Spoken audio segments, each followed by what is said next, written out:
Hello bachon, let's read the question. The question says the VT graph of two objects makes angles of 30 degree and 60 degree with the time axis. Find the ratio of their acceleration. ठीक है बच्चों, तो हमें क्या दे रखा है कि एक VT ग्राफ है, तो ये हमारा इस डायरेक्शन के अंदर VT ग्राफ हो जाएगा, तो ये वेलोसिटी होगी इस डायरेक्शन के अंदर, और इस डायरेक्शन के अंदर हमारा क्या हो गया, टाइम हो गया t। तो पहले केस के अंदर यहाँ पे जो एंगल बन रहा है ये हमारा कितना है, 30 डिग्री। सो ये वाला एंगल हो गया 30 डिग्री। और सेकंड केस के अंदर जो एंगल बन रहा है ये पूरा एंगल हमारा कितना है, 60 डिग्री है। ठीक है बच्चों, तो यहाँ पे इस केस के अंदर एक्सेलरेशन a1 हो गया, और इस केस के अंदर जो एक्सेलरेशन हो गया वो हमारा a2 हो गया। ठीक है बच्चों, सो हमें a1 और a2 का रेशियो क्या करना है, फाइंड आउट करना है। सो इस क्वेश्चन को करने के लिए हमारा क्या करेगा, की कंसेप्ट लगाएंगे हम। ठीक है बच्चों, अब की कंसेप्ट के अंदर हम ये जानते हैं कि जो वीटी ग्राफ की जो स्लोप होती है, ठीक है बच्चों, तो स्लोप ऑफ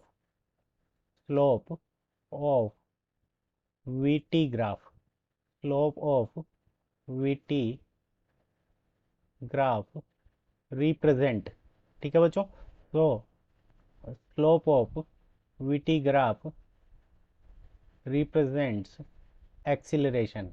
ठीक है बच्चों, तो जो हमारा स्लोप ऑफ वीटी ग्राफ किसको रिप्रेजेंट करता है, एक्सीलरेशन ए को रिप्रेजेंट करता है। ठीक है बच्चों, और किसी भी ग्राफ की अगर हमें स्लोप निकालनी है तो उस कंडीशन के अंदर स्लोप इज इक्वल्स टू हमारा क्या होता है, टेन थीटा होता है। स्लोप इज इक्वल्स टू हमारा क्या होता है, टेन थीटा होता है। ठीक है बच्चों, तो पहले ग्राफ के लिए अगर हम स्लोप निकालें तो a one is equals to ten 30 डिग्री। ठीक है बच्चों, तो a one is equals to हमारा कितना हो जाएगा, टेन 30 डिग्री। तो इसकी जो वैल्यू आएगी वो हमारे पास में कितनी आ जाएगी, 1/√3। ठीक है बच्चों, ये हो गया हमारे पास में इक्वेशन नंबर फर्स्ट।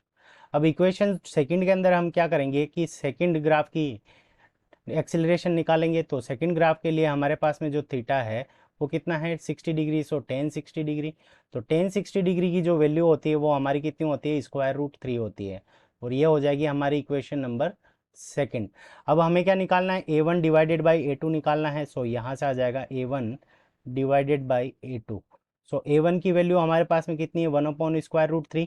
तो √3 हमारा क्या चला जाएगा, नीचे की तरफ चला जाएगा। और a2 की वैल्यू हमारे पास में कितनी है, √3। सो यहाँ पे a1 और a2 का जो रेशियो आ जाएगा वो हमारे पास में कितना आ जाएगा, 1/3 आ जाएगा। तो दोनों जो है वेलोसिटी, दोनों ऑब्जेक्ट्स के जो एक्सेलरेशन का रेशियो आ जाएगा वो हमारा 1/3 आ जाएगा। सो 1/3 is the correct answer of this question. I hope you understood it well. Best of luck, thank you.